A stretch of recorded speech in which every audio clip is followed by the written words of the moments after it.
+85 મંગળવાર બપોરે 2:30 કલાકે જમ્મુ કાશ્મીરના પહેલગામ ખાતે જે પાકિસ્તાન તરફથી આતંકીઓએ હુમલો કર્યો અને 27 ટુરિસ્ટોને અંધાધૂંધ ગોળીબાર દ્વારા મોતને શરણે કર્યા.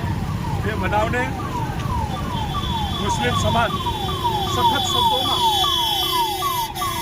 વખોડી કાઢે છે, શ્રદ્ધાંજલિ અર્પિત કરે છે અને આ બનાવમાં જે કોઈ આતંકીઓ સંડોવાયેલા હોય તેઓને તાત્કાલિક સર્ચ ઓપરેશન દ્વારા જબ્બે કરી સખતમાં સખત સજા કરવી જોઈએ.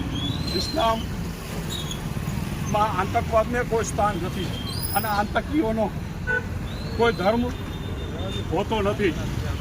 ત્યારે અમે ભારતના યશસ્વી વડાપ્રધાન આદરણીય મુરબ્બી શ્રી નરેન્દ્ર મોદી સાહેબને વિનંતી કરીએ છીએ કે પાર્થને કહો ચઢાવે બાણ, હવે તો યુદ્ધ એ જ કલ્યાણ.